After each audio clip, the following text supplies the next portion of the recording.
Assalamualaikum warahmatullahi wabarakatuh. Bismillahirrahmanirrahim. Nahmaduhu wa nusalli ala rasulihil karim. Amma ba'd. A'udzu billahi minasyaitonir rajim. Bismillahirrahmanirrahim. Babu qaulillahi wa naj'alul mawazina al-qista li yaumil qiyamah wa anna a'mala bani adama wa qawlahum yuzanu wa qala mujahid al-qistasu al-adlu birrumiya wa yuqala al-qistu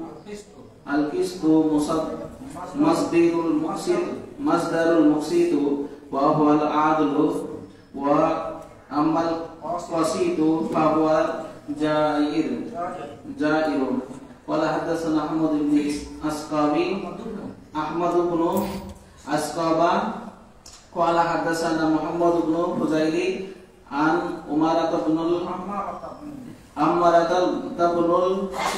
Tabnil Qaqai an Abi Jur'ata an Abi Hurairah radhiyallahu ta'ala anhu qala an-nabiy sallallahu alaihi wasallam kalimatani habibatani ila rahmani khafifatani 'ala lisani sahilatani fil mizani subhanallahi wa bihamdihi subhanallahil azim. Assalamualaikum. Nahmaduhu wa nusalli ala rasulihil karim. Amma ba'd. Fa'udzu billahi minasy syaithanir rajim. Bismillahirrahmanirrahim. Babu qaulillahi wa naz'al mawazina al-qista li yawmil qiyamati wa anna 'amala bani adama wa qala tawzanu wa qala mujahid al-qistasu liyadlu birrumiyati wa yaqalu qistasu wa yuqalu qistasu masdarul muqshati wa huwa al-'adil wa amma al-qashitu fa huwa al-ja'ir. Qala hadatsana Ahmad bin Asqab qala hadatsana Muhammad bin Fuzail an Umarah bin Qaqai wal Amrah bin Qaqai an Abi Zur'ata an Abi Hurairah radhiyallahu ta'ala anhu qala an-nabiy sallallahu alaihi wasallam kalimatani habibatani ila rahmani kafifatani 'ala al-lisani saqilatani fil mizani subhanallah wa bihamdihi subhanallahil azim. Assalamualaikum. Assalamualaikum warahmatullahi wabarakatuh. Babu qaulillahi wa nad'u al-mawazin al-qista li yawmil qiyamati wa anna 'amala bani adama wa qawluhum yuzanu wa qala mujahid al-qistasu al-'adlu bir-rumiyyati wa yuqalu al-qistu masdarul muqsid wa huwa al-'adil wa amma al-qasid fa huwa al-ja'ir.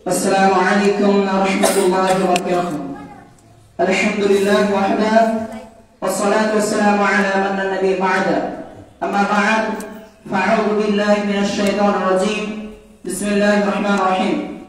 Babu qaulillahi wa nazza'ul mawazin al-qista li yawmil qiyamati wa 'anna 'amala bani adama wa qawluhum tuzanu wa qala muzahidu qistu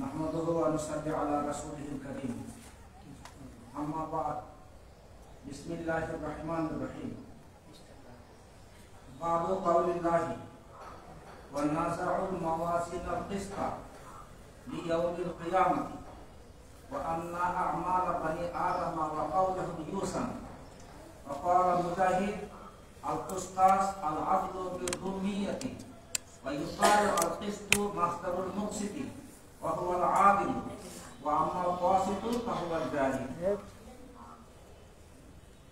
हदसना Ahmad बिन अशकार क़ाल हदसना मुहम्मद बिन फुलैल अन अम्मार बिन कअका अन अबी ज़ुरअता अन अबी हुरैरा रज़ियल्लाहु तआला अन्हु क़ाल क़ाल नबी सल्लल्लाहु अलैहि वसल्लम कलिमतान हबीबतान इला रहमान खफीफतान अला लिसान थक़ीलतान fill मीज़ान सुब्हानल्लाह व बिहम्दिही सुब्हानल्लाहिल अज़ीम।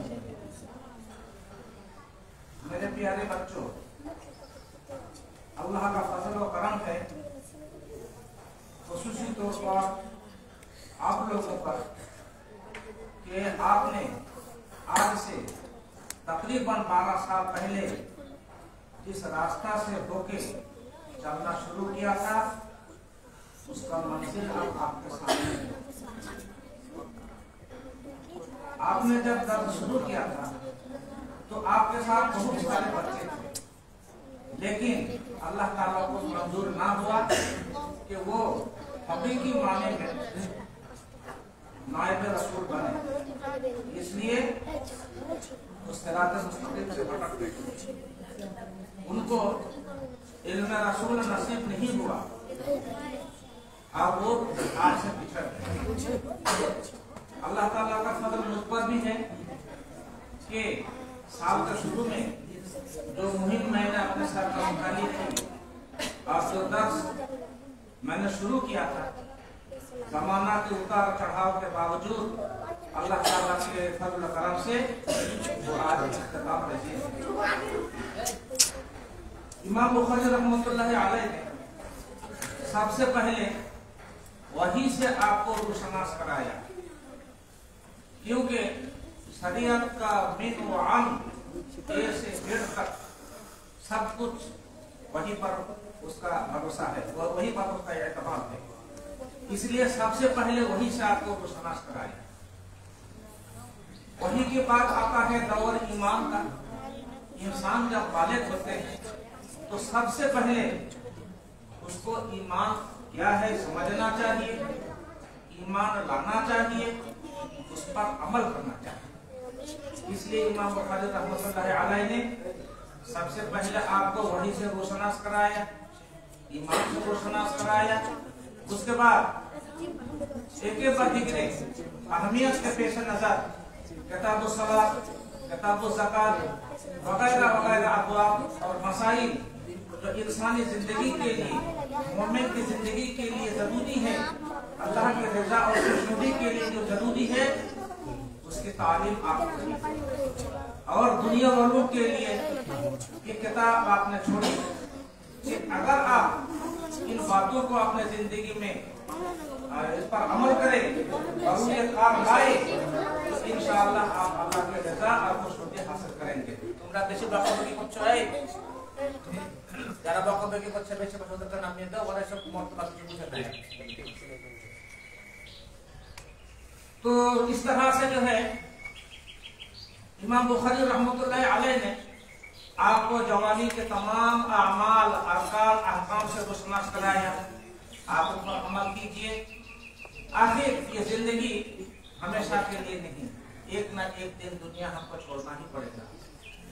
जब दुनिया छोड़ने का वक्त करीब हो, जब आपकी उम्र दराज हो, जब आप मरने के दिहाने तक पहुंच जाए, तो ऐसे में भी आपकी जिम्मेदारी बनती है आपको क्या करना चाहिए, क्या नहीं करना चाहिए। मौत से कबल इंसान को अपना अकीदा दुरुस्त कर लेना चाहिए। इंसान 1000 अमल करे, लेकिन अगर उसका अकीदा दुरुस्त नहीं है तो यजअलुहु हबाअन मंसूरा, अल्लाह ताला उसको उड़ता हुआ भूसा बना देगा। वला तुक़ीमु लहुम यौमल क़ियामत वज़ना, और ऐसे अमल का कोई कदर और कीमत अल्लाह के हुजूर में नहीं है। इसलिए अल्लाह इमाम बुखारी रहमतुल्लाहि अलैहि ने आखिर में आपको किताबुल इअ्तिसाम में सुन्ना कि याद दिलाई और आपको तालीम दी कि आप किताब और सुन्नत को अपने सीने से लगाए रखें और उसको मजबूती से पकड़े। उसके बाद इमाम बुखारी रहमतुल्लाहि अलैहि ने आपके सामने, जब आपकी जवानी नहीं, जब आप जिहाद में नहीं जा सकते, जब आप मेहनत मुशक्कत नहीं कर सकते हैं, तो ऐसे कमजोरी की हालात में नेकी और सवाब हासिल करने का बेहतरीन जरिया आपके सामने रखा, बेहतरीन जरिया आपके सामने रखा, वो है अदइया और जिक्र। इस सिलसिले में इमाम बुखारी रहमतुल्लाहि अलैहि ने अल्लाह रब्बुल आलमीन के कौल से बाप का आगाज किया। वो ये है कि नज़ारुल मवाज़िनुल क़िस्ता लियौमिल क़ियामा, अल्लाह ताला ने फरमाया कि मैं क़यामत के दिन इंसाफ का तराजू कायम करूंगा। आप लोग जो अमल करते हैं, आपने जो कुछ अमल किया, जो कुछ आप अमल करेंगे, कोई भी रायगा नहीं जाएगा। सबकी कदरों की मत है। अगर अच्छा है तो आपका उसका सवाब मिलेगा, और बुरा है तो उसकी सजा भी आपको भुगतनी पड़ेगी। इसलिए अल्लाह ताला ने फरमाया कि इंसाफ का तराजू हम क़यामत के दिन कायम करेंगे और बनु आदम के तमाम अमाल और अक़वाल का वजन किया जाएगा। बिरादरान मिल्लत, अमाल और अक़वाल एक अर्ज है, जैसा कि दीवार है, दीवार पर जो प्रिंट है, प्रिंट अर्ज है और उसका वजन करना मुश्किल है। जैसे कि इंसान में गम होता है, खुशी होती है, रंज और मलाल होता है, तो रंज और मलाल को नापा नहीं जा सकता। इंसान को नापा जा सकता है, लेकिन रंज और मलाल और खुशी को नापा नहीं जा सकता, इसलिए कि यह आगाज है। तो इंसान का अच्छा अमाल, उसका काम, उसकी तिलावत, उसका जिक्र वगैरह भी आगाज है। तो आगाज को क्यों कर अमल किया जा सकता, नापा जा सकता। इसलिए मुसलमान के एक मुनहरिफ ग्रुप ने आमाल के वजन किए जाने का इनकार किया। उन्होंने कहा कि आमाल के वजन से मतलब ये है कि अल्लाह ताला उसकी कदरदानी करेंगे और उसको सवाब देंगे। लेकिन मेरे अजीजों, असल बात यह है कि आखिरत का कोई काम दुनिया पर नहीं किया जा सकता। वमा ज़ालिका अला अल्लाहि बिअज़ीज़, कुछ भी हो करना अल्लाह ताला के लिए मुश्किल नहीं। और अल्लाह ताला ने कुरान मजीद के मुख्तलिफ जगह में इसकी वजाहत भी किया है कि हम जो है नेक अमाल का उसको कदरदानी करेंगे, उसका वजन भी होगा। और हदीस से भी साबित है कि इंसान का अमाल नापा जाएगा, वजन होगा और जो है उसके हिसाब से इंसान को बदला दिया जाएगा। यहाँ इमाम बुखारी अपना आदत के मुताबिक लफ्ज की तशरीह भी करती है। लफ्ज की तशरीह करने की जरूरत इसलिए महसूस हुई कि ये वो लफ्ज है जो मुख्तलफ ही है। उलमाए कराम ने, आइम्माए इज़ाम ने अपने अपने सहूलत के मुताबिक इनका माना मतलब दिया है। इसलिए इमाम बुखारी रहमतुल्लाहि अलैहि ने इसका सही मतलब और सही माने मतलब आपने फरमाया मुजाहिद के हवाले से कि इसकास पढ़ो या पुस्तास बोलो, ये रूमी लफ्ज है। रूमी लफ्ज है। अरब का कामान, अरबी जुबान का कामान बहुत ही है। अरबी में बहुत सारे गैर अरबी अल्फाज जो बरसों से चला आ रहा है और वो अरबी का हिस्सा बन गया। तो पुस्तास भी इसी तरह का एक लफ्ज है जो रूमा लफ्ज है, रूमी है। और ये अभी में अभी के दामन अभी ने इसको अपने दामन में जगह दी और विवाह में इसका मतलब है इंसाफ करना। लिहाजा बोला जाता है अल-क़िस्त। ये बाबे हिसाब का भी एक मसदर हो सकता है, ये मसदर मुक़सित बाबे हिसाब से है। इसका माने है आदिल, यानी इंसाफ करने वाला। और इसी को अगर दराबे जगह दो तो इसके माने होगा जुल्म। ये लोग अधिकार अभी में कुछ अल्फाज ऐसे हैं जो बैक पर मुआफ़िक़ माना भी देता है और मुखालिफ माना भी देता है। जैसे कि हजदा यहजुद का माना है सोना, लेकिन इसी प्रकार बात का फिर से ले तहज्जुद बोले तो इसका माने होगा कि नमाज के लिए। मेरे अजीज हो, मैं आप लोगों से पहले अर्ज कर चुका हूँ, लेकिन यहाँ चूंकि दीगर मुस्तमिईन भी हैं तो उनकी वाक़ियत के लिए मैं दोबारा इसे दोहराना चाहता हूँ कि हद्दा सना, अखबाराना ये कुछ इस्तिलाहात हैं जो मुहद्दिसीन किराम ने अपने किताब में इख्तियार किया। चुनांचे अगर उस्ताद बाज़ाते खुद लड़कों को शागिर्दों को हदीस पढ़ के सुनाएं और सुनने वाले तलबा की ज्यादा एक से ज्यादा हो तो ऐसे मौके में हर सुनने वाला लड़का, हर सुनने वाला शागिर्द जब इसकी रिवायत करता है तो कहता है कि हद्दा सना, जिसका मतलब होता है कि उस्ताद मुहतरम ने बाज़ात खुद ये हदीस पढ़कर हमें समझा दिया या सिखा दिया। लेकिन अगर शागिर्द एक हो तो ऐसे के मौके में हद्दा सही कहते हैं। कभी कभी ऐसा होता है कि होनहार लड़का उस्ताद के दफ्तर से, उसके मुसव्वदा से, उसके खाता से, उनकी लिखी हुई या जमा की हुई किताब से खुद उस्ताद के सामने पढ़ते हैं और उस्ताद इस बात में सर हिला देते हैं या उनकी तौसीफ करते हैं या ये कहते हैं कि तुमने सही कहा, हदीस इसी तरह से है, इसे तुम मेरे तरफ से रिवायत समझो और इसे तुम अपनी तरफ से बयान करना मेरे हवाले से। तो ऐसे वक्त में अगर तलबा की तादाद एक से ज्यादा हो तो अखबाराना, हर तलबा इसको बयान करने का तारीफ में अखबाराना कहेंगे, अगर एक हो तो अखबाराना। वजाहत के लिए मैं यहाँ ये भी बता देना चाहता हूँ कि हदीस तीन तरह की होती है। एक वो जो आपने खुद पढ़ा, ये सबसे पावरफुल, एक वो जो आपने किया और एक वो जो आपके सामने किया गया, आपने उसका इनकार किया, खामोशी से उसके तौसीफ कर दिया। तो अगर कौली हदीस और फिअली हदीस में टक्कर हो जाए, कौली हदीस और फिअली हदीस का मदलूल अगर अलग अलग हो तो ऐसे मौके में कौली हदीस को तरजीह होगी, बशर्ते कि वो सही सनद से साबित हो। इसलिए कि बाद काम ऐसा है जो हजरत के लिए खास है। जैसा कि कोई औरत अगर यहाँ मौजूद किसी भी शख्स से कहे कि मैंने खुद को आपका हवाला कर दिया बतौर बीबी के, आप मुझे इख्तियार कीजिए, तो ये उम्मत के लिए ऐसा करना जायज नहीं है, तो उसको बीबी के तौर पर इख्तियार कर दे। जबकि यहाँ हजरत के लिए खास थी। अगर कोई औरत आके हजरत से कहती कि मैंने बतौर बीबी के आप अपने को आपका हवाला किया, अगर हजरत को पसंद होता और हजरत उसे कबूल कर लेते तो आपकी बीबी समझी जाती थी। तो इसी तरह से बात काम है जो हजरत ने किया, उम्मत के लिए उसमें गुंजाइश नहीं है। जैसा कि रात की नमाज के बारे में पूछा, कैफा सलातुल लैल, आपने कहा कि मसना दो रकात, जबकि हजरत ने 4 रकात भी पढ़ी है, इसका भी सबूत है। लेकिन उम्मत के हक में वही बेहतर है जो हजरत ने उम्मत के तरफ से सवाल में फरमाया, रात की नमाज 2 रकात।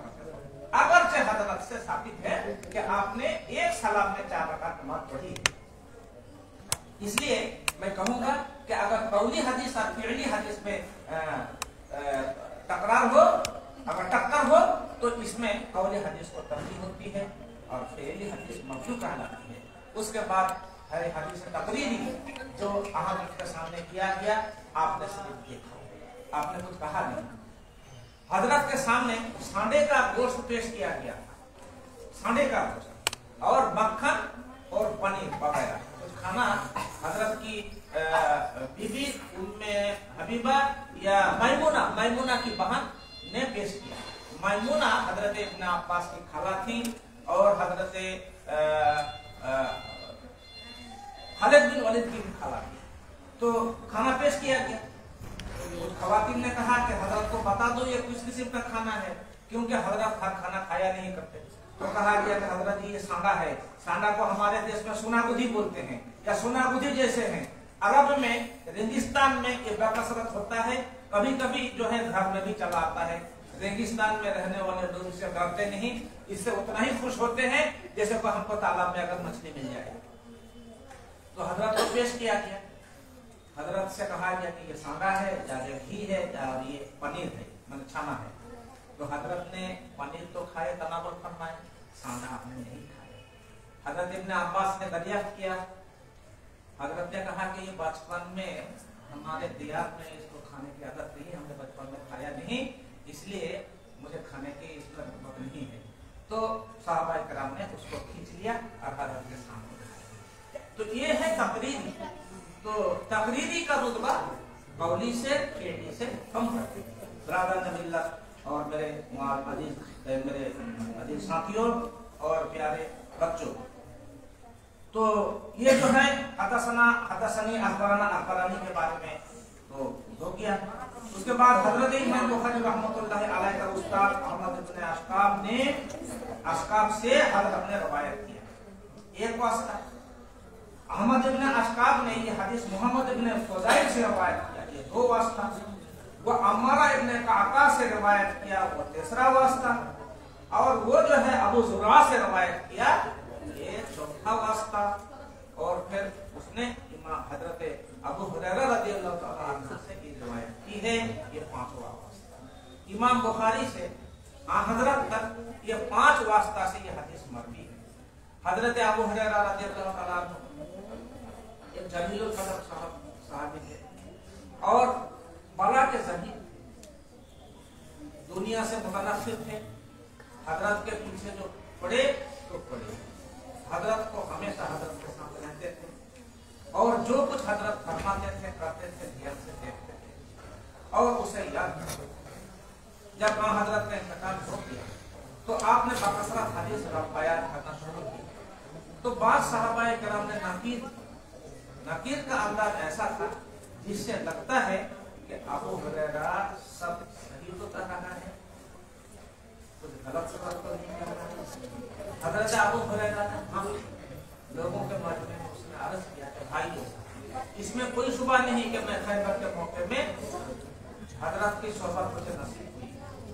मुख्तसर सी जिंदगी, 3 साल की रिफाकत, जबकि हजरत अबू बकर हजरत उमर इस्लाम लाने से पहले भी रफीक थे, वो रफीक के बाद थे, हिजरत में साथ थे, मरने तक आपके साथ थे। लेकिन मेरे रिवायत के तादाद वो हजरत से ज्यादा है, खुदा से ज्यादा मेरे रिवायत के तादाद। तो आप लोग शायद समझते होंगे कि मैं सब कुछ सही बता रहा हूँ। देखिए हदीस ज्यादा याद होने या कपा लेने का जो है कुछ कारण है। पहली वजह ये कि मेरा घर संसार नहीं था, बीवी बच्चा नहीं थी, मेरा दुकान नहीं थी, मेरी तिजारत नहीं थी, मैं खेती बड़ी नहीं किया करता था, मैं हमेशा हजरत के पीछे करता था। लिहाजा जहाँ आप लोग नहीं रह पाते मैं वहाँ रहता, जो आप लोगों को सुनना नसीब नहीं होता अलावा अजीम मैंने हजरत से अर्ज किया कि जनाब आपकी बात मैं सुनता हूँ लेकिन याद नहीं करता। हजरत ने कहा कि तुम अपना दामन फैलाओ, मैंने अपना आंचल फैलाया, लुंगी या कुर्ता जो भी था मैंने अपना दामन फैलाया। हजरत ने कुछ दुआएं पढ़ी और 3 लफ्ज़ उस चादर में डाला और कहा कि सीने में लगा लो। मैं जब से सीने में लगा लिया तो उसके बाद सदर पर भुला।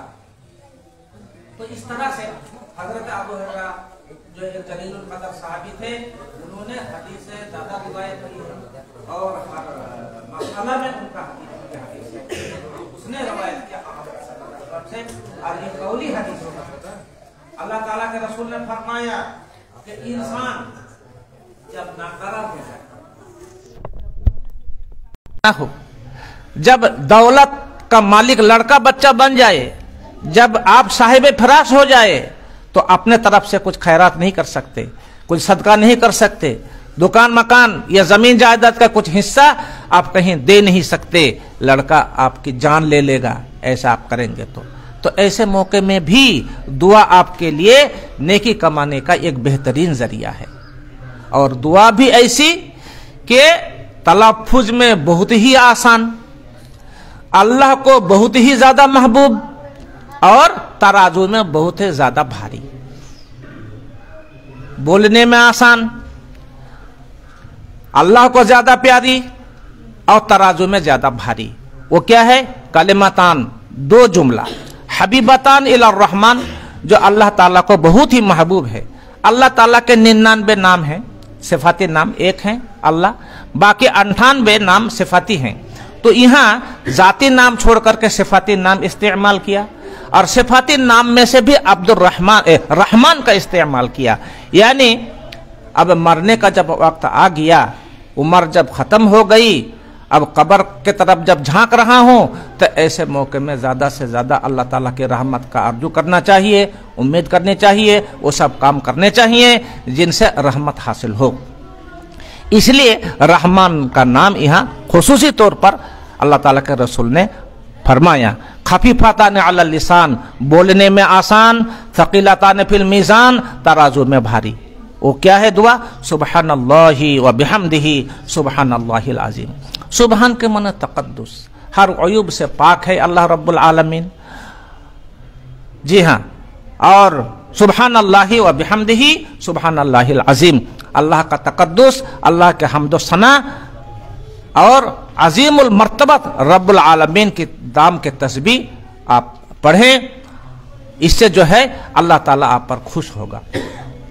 इमाम बुखारी रहमतुल्लाह अलैह ने आपको जिंदगी के आखिरी दौर तक की रहनुमाई की कि आप बकसरत दुआ करें हर हालात में, खुसूसन जब हम लोग इधर उधर जाते हैं, घूमते हैं, मोटरसाइकिल में बैठे रहते हैं या कार में बैठे रहते हैं, साइकिल के पे होते हैं, पैदल चलते फिरते हैं, कोई काम करते हैं, तो इस दुआ को पढ़ने से कोई रोक नहीं सकता।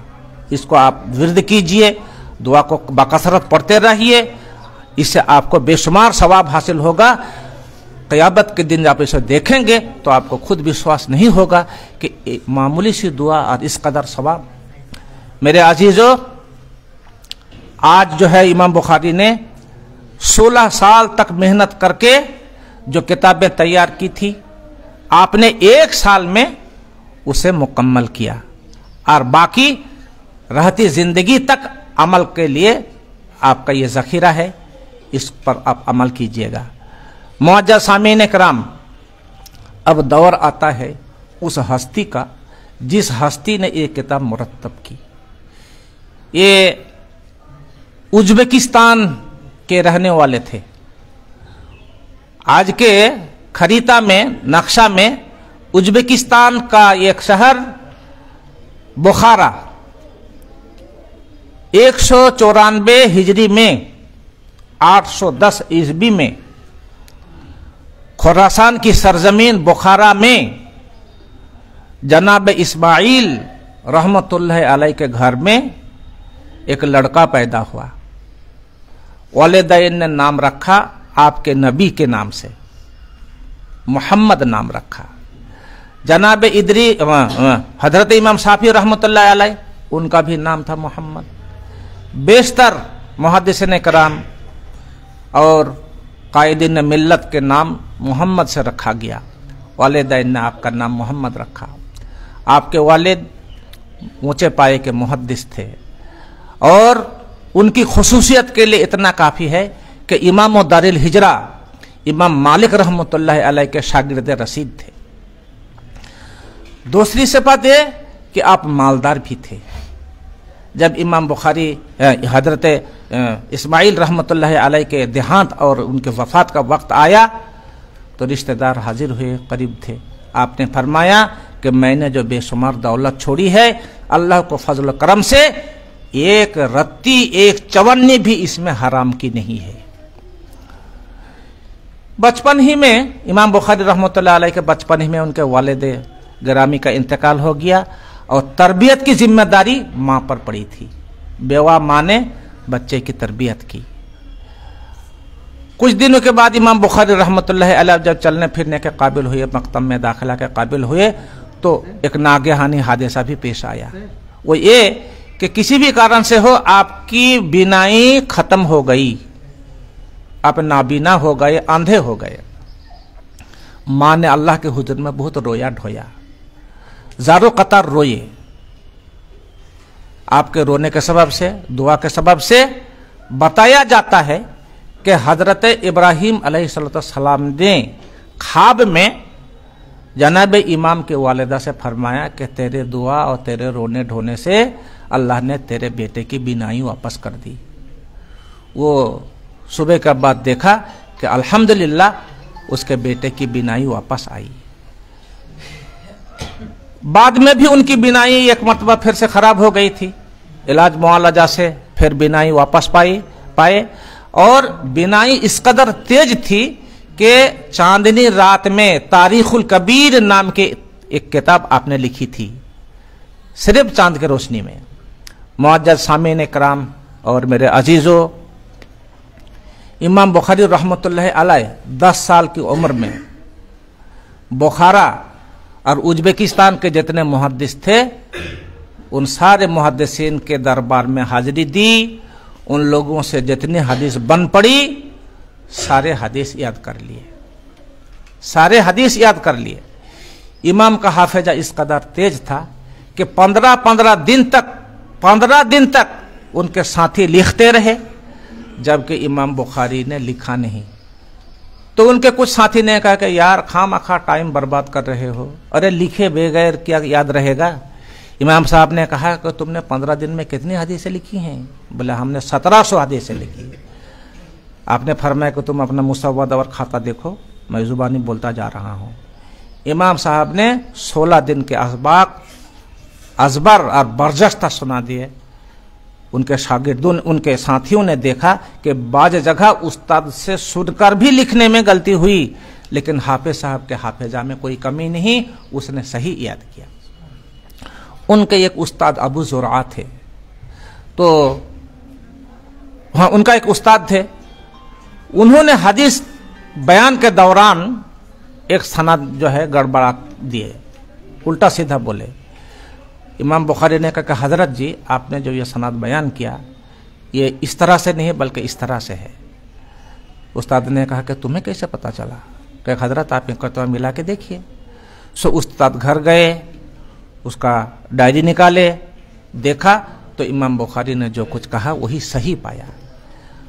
इमाम बुखारी रहमतुल्लाह अलैह को बहुत प्यार करते थे, दुलार करते थे। उसका प्रचार भी करने लगे कि मेरे एक शागिर्द ऐसा भी है जिन्हें 17,000 हदीस याद है। बुखारा का हदीस की अहादीस और उनका सदादा से जब पढ़ चुके तो आप मक्का आए हज करने के लिए, बड़े भाई के साथ। हज करने के बाद माँ को और भाई को रुखसत कर दिए और आपने मक्का के मुहद्दिसीन किराम से हदीस सीखना शुरू किया, हदीस सीखना शुरू किया। वहाँ के अहादीस जब सीख लिए तो मदीना मुनव्वरा आए। मदीना मुनव्वरा के मुअज़्ज़ज़ मुहद्दिसीन किराम, असतिज़ाए किराम, फुक़हाए इज़ाम के दरबार में जानुए तलम्मुज़ तह किया और उनके यहाँ उलूम और फ़यूज़ हासिल किए। उसके बाद आपने बगदाद का रुख किया। बगदाद कई मरतबा आपको जाना हुआ। बगदाद चूँकि दारुस सल्तनत थी, इसलिए बगदाद में बहुत बड़े उलमाए किराम रहा करते थे, कसीर तादाद में रहते थे। इल्म की अहमियत थी, मकतब था, मदरसा था, खानगाह था।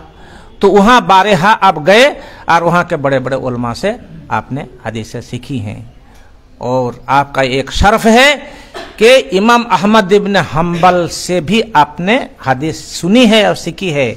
इमाम अहमद इब्न हम्बल बहुत चाहते थे कि तुम बाबू खुरासान मत जाओ, तुम्हारी ज़रूरत यह बगदाद में है। लेकिन इमाम बुखारी रहमतुल्लाह अलैह खुरासान ही वापस आए और आहिस्ता आहिस्ता पूरे इस्लामी ममलकत में आपके इल्म का, हुनर का चर्चा हो गया, हाफिजा का चर्चा होने लगा। एक मरतबा जब आप बगदाद गए तो वहाँ के उलमाए किराम ने आपके हाफिजा का इम्तहान लेने का अज़्म किया और उन्होंने आपस में बैठ करके इम्तहान की सूची यूं तरतीब दी कि हम इमाम साहब के सामने 100 हदीस पेश करेंगे सनद के साथ। लेकिन सनद को आगे पीछे कर देंगे। जो हदीस हम बताएं हेराफेरी करके इमाम बुखारी के सामने एक बहुत बड़ा मजमा में इमाम बुखारी को बुलाया गया और सबको मालूम था कि इमाम साहब का हाफिजा का आज इम्तहान होगा।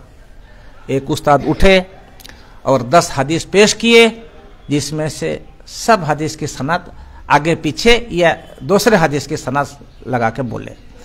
इमाम बुखारी रहमतुल्लाह हदीस सुने और सिर्फ इख्तिसार के साथ जवाब दिया कि ला अदरी, मुझे ये हदीस मालूम नहीं। फिर दूसरे आलिम उठे, मुहद्दिस उठे, उसने भी 10 हदीस पेश की। इमाम बुखारी ने फरमाया कि मुझे ये हदीस मालूम नहीं। इस तरह से 100 हदीस उन्होंने पेश किया। सब के बाद आप सिर्फ इतना बोलते रहे कि मुझे यह हदीस मालूम नहीं। जो लोग कम इल्म थे उनको दुख हुआ कि जिसका इतना शोहरा, इतना चर्चा, 100 हदीस में एक हदीस भी उनको मालूम नहीं। जबकि वहाँ जो दुरांदेश थे वो समझ गए कि इमाम बुखारी रहमतुल्लाह अलैह काबिल शख्स हैं और उसने इस हेरा फेरी को समझ लिया। जब 100 हदीस वो बता चुके, बयान कर चुके, तो इमाम बुखारी रहमतुल्लाह अलैह उठे और एक एक मुहद्दिस की हदीस जिस तरतीब के साथ उसने पेश की थी, जो हदीस पहला मर्तबा सबसे पहले बयान किया, उसी को आपने सबसे पहले बयान किया और कहा कि आपने ये हदीस इस तर्ज से बयान किया, हदीस की मतन ठीक है, लेकिन आपने जो सनद बयान किया वो सनद इस हदीस की नहीं है, बल्कि इस हदीस की सनद ये है। इस तरह से आपने 100 हदीस तरतीबवार बयान किए, जिस तरह से उन लोगों ने खाता और किताब देख करके पेश किया। इमाम बुखारी ने हाफिजा से उसका जवाब दिया और सनद को भी दुरुस्त कर दिया। तब लोग समझ गए कि हाँ, इमाम बुखारी वाकई एक काबिल शख्स है। इमाम बुखारी रहमतुल्लाह अलैह की उम्र जब 23 साल थी तो इस बीच में आपने कुछ ख्वाब भी देखा। आपने ख्वाब में देखा, 2 ख्वाब आपने देखा। एक ख्वाब कि हज़रत सल्लल्लाहु अलैहि वसल्लम आगे आगे जा रहे हैं और इमाम बुखारी आपके नक्शे कदम फॉलो करके पीछे पीछे जा रहे हैं। जहां से हजरत ने कदम उठाया, इमाम ने उसी पर अपना कदम रखा। एक दिन तो आपने ये ख्वाब देखा और दूसरी रात आपने ये ख्वाब देखा कि हजरत सल्लल्लाहु अलैहि वसल्लम सोए हुए हैं, आपके जिस्म अतहर पर मक्खी बैठ रही है और आप पंखा झेल करके उसको हटा रहे हैं। ये 2 ख्वाब जब आपने देखा तो आपके बीच में खलबली सी पैदा हुई। आपने सोचा कि ये कोई गैबी इशारा है। ये सोच करके आप जो है अपने असातिज़ा से ख्वाब बयान किया। असातिज़ा ने कहा कि बाबू, अल्लाह ताला ने तुमसे हजरत के हदीस की कोई खिदमत लेना चाहता है। हदीस की छानबीन, सही और ज़ईफ से छानबीन का इरादा अल्लाह ताला तुमसे रखता है, तुमसे अल्लाह ताला ये काम लेगा। इमाम बुखारी ने कहा, यही 2 ख्वाब जो है मुझ में एक ख्वाहिश पैदा की कि मैं हजरत के अहादीस की खिदमत करूंगा और सही को ज़ईफ से अलग करके खाले सही हदीस में मुरत्तब करूंगा। ये सोच करके उन्होंने 23 साल की उम्र में बुखारी शरीफ को किताबी शक्ल देने का इरादा किया। इमाम बुखारी रहमतुल्लाह अलैह ने कहा, मुझे कुल 6 लाख हदीस याद थी। 6 लाख का जो मैंने छानबीन किया तो 1 लाख सही हदीस जो है मेरे सामने थी। 1 लाख सही हदीस जो मेरे सामने थी, उनमें से एक मोमिन के अमली जिंदगी के लिए, अल्लाह के रजामंदगी के लिए, फराइज पर अमल करने के लिए, इस्लामी जिम्मेदारी पूरी करने के लिए जो हदीस बुनियादी है और मेयारी है, असल है, मैंने उसे अलग किया और उसे मैंने मुरत्तब करने की कोशिश की। उसूल हदीस की एक किताब है, तैसीर मुस्तलाहिल हदीस। किताब को मुरत्तब किया है कुवैत के एक शख्स महमूद अत्तहान। कुवैत के कुल्लियतुल हदीस में यह किताब पढ़ाई जाती है। मुसन्निफ ने एक सवाल कायम किया। उसने कहा कि इमाम बुखारी रहमतुल्लाह अलैह की जब 1 लाख सही हदीस थी, याद थी, और बुखारी शरीफ में सिर्फ 4000 हदीस है, तो 96,000 सही हदीस और भी है, वो सब कहां है? 96,000 सही हदीस जो इमाम बुखारी को याद थी वो कहां है? बरादर ने मिल्लत, वाकई बुखारी में सिर्फ 4000 हदीस ही हैं, उसको दोहरा के बयान किए, एक ही हदीस से 20 मसाइल इस्तेमाल किए, कई जगह पे लाए, इस तरह से 7000 से जायद इसकी तादाद बन जाती है, लेकिन असल हदीस है 4000। बिरादर ने मिल्लत, मेरे साथियों, मेरे अजीजों, हम लोग कुतुब सित्ता पढ़ के मौलवी हुए हैं। कुतुब सित्ता के मैंने 6 हदीस की किताब, जिसे पहले सिया सित्ता कही जाती थी, अब वो कुतुब सित्ता कहलाती है। हम कुतुब सित्ता पढ़ के जो है मौलवी बने हैं, जबकि हदीस के किताब की तादाद 175 से भी ज्यादा है, 175 से भी ज्यादा है। मैं अगरचे 30 साल से हदीस की खिदमत कर रहा हूं, लेकिन 50 से ज्यादा हदीस का नाम मैं नहीं बता सकता। 175 से भी ज्यादा हदीस की किताबें हैं, तो उन सब किताब में ये सब सही हदीस फैली हुई है, लेकिन तादाद में कम है। इमाम बुखारी रहमतुल्लाह अलैह ने मोमिन के अमल के लिए, अल्लाह को खुश करने के लिए, जन्नत पाने के लिए जिन अमाल की जरूरत होती है, इमाम साहब ने उसी के पेश नजर इस किताब को मुरत्तब किया। इमाम बुखारी रहमतुल्लाह अलैह ने कहा कि हदीस को किताबी शक्ल में लिखने से कबल रौज़ाए रसूल के पास मैं 2 रकात सुन्नत पढ़ता था, फिर इस्तिखारा करता था। जब तक अल्लाह ताला की तरफ से इशारा ना होता कि सनद के लिहाज से यह हदीस काबिल भरोसा है, तब तक मैं उसको किताब में नहीं लिखता। इस तरह से इमाम बुखारी रहमतुल्लाह अलैह ने 16 साल में ये किताब मुरत्तब की। 16 साल में रातों दिन इसमें लगे रहते थे। और पाकदामानी का आलम यह था कि इमाम बुखारी रहमतुल्लाह अलैह एक हदीस के लिए बहुत दूर दराज का सफर किया।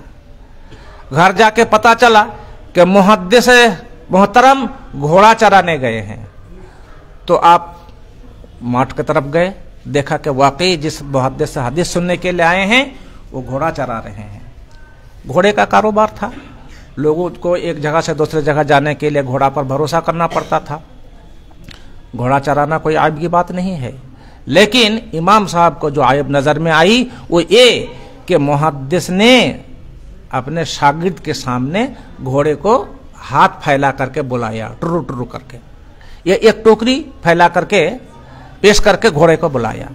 इमाम बुखारी ने उस मुहद्दिस से कहा कि सर इसमें क्या है? बोले इसमें कुछ नहीं है बाबू, मैंने तो सिर्फ घोड़ा को बुलाने के लिए इसे पेश किया। उनका हदीस सुनना इमाम को गवारा नहीं हुआ, वो चले जाने लगे। मुहद्दिस ने पूछा कि बाबू तुमने हदीस सुनी नहीं? कहले हजरत जी आपसे हदीस नहीं सुनेंगे। अब घोड़े को धोखा दे सकते हो तो इंसान को भी धोखा दोगे, तुम्हारे हदीस पर मुझे कोई भरोसा नहीं है। चुनांचे उसकी हदीस उसने सुनी नहीं। बताया जाता है कि एक दफा दरियाई सफर में थे, इमाम साहब का के तारुफ से मुतासिर होकर के एक खादिम ने आपकी बहुत ज्यादा खिदमत की, कुछ राज की बात भी आपने जान लिया। उसको यह भी पता चला कि इमाम साहब के पास 10,000 अशरफियां हैं। एक दिन सुबह के जो उठे तो वो रोने लगे। मल्लाह और कैप्टन ने पूछा कि क्या हुआ भाई? बोले मेरे पास 10,000 अशरफी की थैली थी जो किसी ने चुरा लिया। कैप्टन ने घोषणा किया कि ठीक है, सबका जांच पड़ताल होगा, खोज तलाश होगी। इमाम साहब ने सोचा कि 10,000 दिरहम तो मेरे पास है, खोजने से उनको मिल भी जाएगा। अगरचे ये चोरी का नहीं है, लेकिन इसका धब्बा मेरे ऊपर, मेरे किताब पर पड़ेगा, इसलिए वो खामोशी से दरिया में डाल दिया। 10,000 दिनार सोने की रकम उसने दरिया में डाल दिया। खोज तलाश करने के बाद जब किसी के पास से वो थैला नहीं निकला, तो जिसने ऐलान किया था उसको सब लोगों ने मलामत किया कि तुम गलत हो, झूठे हो, उसको मलामत किया। कुछ दिन के बाद उसका इमाम साहब से फिर दोबारा मिलना हुआ। उसने इमाम साहब से पूछा कि इमाम साहब क्या बात है, 10,000 अशरफियाँ आपके पास थीं? कहा कि थी तो ज़रूर, लेकिन तुमने जब वो अशरफी मेरा खो गया कहा कि ऐलान किया, तो मैंने सोचा कि इसका धब्बा मुझ पर आएगा, मेरे किताब पर आएगा, जो मुझे गवारा नहीं। सारे जिंदगी मेहनत करके जो किताब मैंने मुरत्तब की उस पर किसी किस्म का धब्बा आए, ये मुझे गवारा नहीं था। इसलिए मैंने वो दरिया में डाल दिया। बरादर ने मिल्लत, इमाम साहब रातों दिन मेहनत करते थे।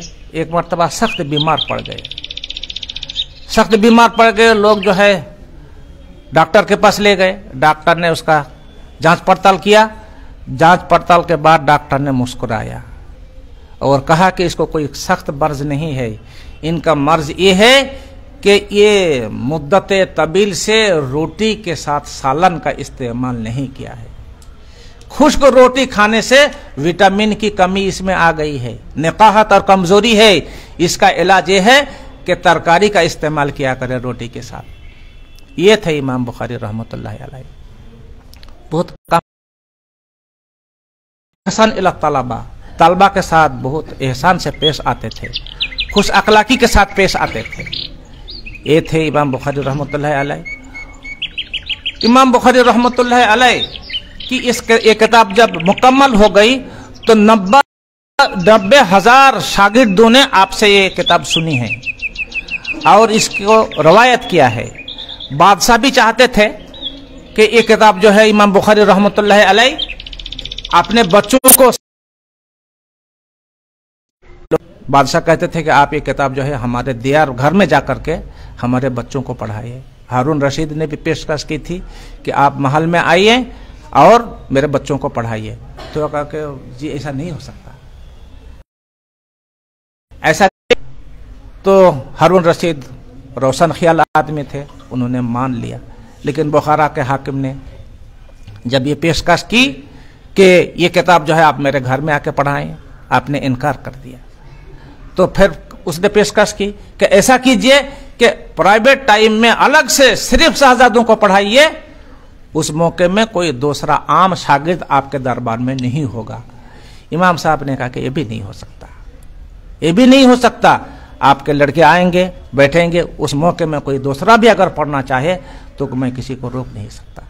इस तरह से इमाम बुखारी और बादशाह के बीच में रंजिश पैदा हुई। उनको निकालने के जतन किए, उनको अजियतें दी, तकलीफ दी। इमाम बुखारी रहमतुल्लाह ने अल्लाह ताला से दुआ किया कि रब्बुल आलमीन, अब तो मेरे लिए ज़िंदगी तंग होने लगी है, तो मेरे लिए अब तो इस दुनिया से मुझको उठा ले। बिरादर ने मिल्लत, ये 196 हिजरी की बात है। इमाम बुखारी रहमतुल्लाह अलैह बुखारा से निकले और खरतंग नाम के एक जगह पर पहुंचे। खर के माने गधा होता है और तंग के माने संगीन, मुख्तसर। तो इमाम बुखारी जब वहां पहुंचे तो कसीर तादाद में लड़के शागिर्दें वहां पढ़ने के लिए आते थे, इमाम साहब से मिलने के लिए आते थे। और जो भी आते थे गधे पे सवार होके आते थे। तो गधे की तादाद शहर में बहुत ज्यादा हो गया। कसरत गधे के बिना पर वो जगह लोगों के लिए तंग पड़ गई, इसलिए उस शहर का नाम खरतंग पड़ गया। इमाम बुखारी रहमतुल्लाह अलैह मुसलसल ज़हनी और जिस्मानी इल्लत से दो चार थे। अल्लाह ताला से दुआ किया कि ऐ अल्लाह, तू अब मुझको उठा ले दुनिया से। बरादर ने मिल्लत, आप तो 13 शवाल को पैदा हुए थे जुमे के बाद। 13 शवाल को पैदा हुए थे जुमे के बाद 194 हिजरी में, और वफात आपका हुआ 30वां रमजान ईशा के बाद। ईद के दिन आपको दफनाया गया, खरतंग में दफन हुए। जिस मुकद्दस जमीन में आपकी दफन तदफीन अमल में आई, वहां के मिट्टी जो है खुशबू से मामूर हो गया, खुशबू फैलने लगी। लोग आते थे, बहुत ताज्जुब करते थे कि दुनिया में बहुत सारे आदमी हैं, बहुत वली भी गुजरे हैं, आबिद भी गुजरे हैं, जाहिद भी गुजरे हैं, लेकिन किसी कब्र से इत्र की जैसी खुशबू नहीं निकालती। इमाम साहब की कब्र से खुशबू फैलने लगी। लोग आते थे तो मिट्टी साथ साथ ले जाने लगे। बादशाह को जब इसकी खबर मिली तो उसको चारों तरफ से घेर दिए ताकि मिट्टी लोग ना ले जा सके। शायर ने कहा, मिट्टी से पूछा कि मिट्टी, तुम तो मिट्टी हो, फिर ये खुशबू कैसी? शायर ने मिट्टी से पूछा कि तुम तो मिट्टी हो, तो ये खुशबू कैसी? मिट्टी ने जवाब दिया कि जमाले हम नशी दरमन असर कर, अगर ना मन हमा खाकम के हस्तम।